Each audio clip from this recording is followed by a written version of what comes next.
بسم اللہ الرحمن الرحیم۔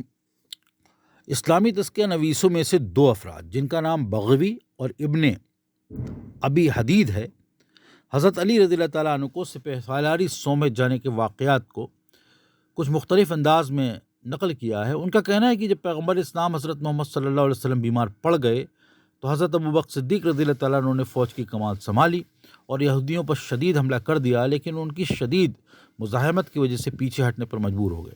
حضرت عمر رضی اللہ تعالیٰ عنہ نے بھی شدید حملے کیے، لیکن یہودیوں کی پائیداری کے سامنے بے بس ہو گئے اور کہا کہ ان قلعوں کو فتح کرنا میرے بس میں نہیں۔ جب پیغمبر اسلام حضرت محمد صلی اللہ علیہ وسلم کو علم ہوا کہ حضرت عمر رضی اللہ تعالیٰ عنہ نے لشکر اسلام کی سپہ سالاری سے معذوری چاہیے، تو آپ نے حضرت علی رضی اللہ تعالیٰ عنہ کی ذمہ داری سونپنے کا فیصلہ کیا۔ بغوی اور ابن حدید نے جب حضرت محمد صلی اللہ علیہ وسلم نے حضرت علی رضی اللہ تعالیٰ عنہ کو فوج کا قیادت سونپنے کے لیے ان کے پاس بلوایا تو وہ آشوب چشم یعنی آنکھیں دکھنے میں مبتلا تھے اور ان کی آنکھیں سوجی ہوئی تھیں، لیکن اس کے باوجود انہوں نے یہ ذمہ داری قبول کی اور اسی دن نطات نامی قلعے پر حلہ بول دیا، اور حضرت محمد رسول اللہ صلی اللہ علیہ وسلم نے اپنا لعاب الدہن تھوک حضرت علی رضی اللہ تعالیٰ عنہ کی آنکھوں میں لگایا، جس سے ان کو آرام ملی۔ بغوی اور ابن حدید کے قول، اس دن ایک شخص جس کے سر پر فولادی خوت تھا نطات قلعے کی دیوار پر حاضر ہوا اور مسلمانوں کو مخاطب کرتے ہوئے بولا، تمہارا سپہ سالار کون ہے؟ جواب میں حضرت علی رضی اللہ تعالیٰ عنہ نے دیوار کے نیچے سے آواز لگائی، مسلمانوں کو سپہ سالار میں ہوں اور میرا نام علی ابن ابی طالب ہے۔ اس شخص نے للکارتے ہوئے کہا، یا علی، میرا نام مرحب ہے، اور ان 8 قلعوں میں سے جنہیں تم دیکھ رہے ہو ایک کا نام میرے نام پر رکھا گیا ہے، کیا تم میں اتنی جرت ہے کہ میرا مقابلہ کر سکو؟ حضرت علی رضی اللہ تعالیٰ عنہ نے اونچی آواز میں جواب دیا، میں نے آج تک لڑائی میں کوئی دعوت رد نہیں کی، لہٰذا تیری دعوت بھی رد نہیں کروں گا۔ مرحب نے کہا، تو پھر میں قلعے سے باہر آ کر تمہاری طاقت کا امتحان لیتا ہوں۔ یہ کہنے کے بعد مرحب دیوار سے نیچے اترا اور قلعے سے باہر نکل آیا۔ اس کے پیچھے قلعے کا دروازہ دوبارہ بند ہو گیا۔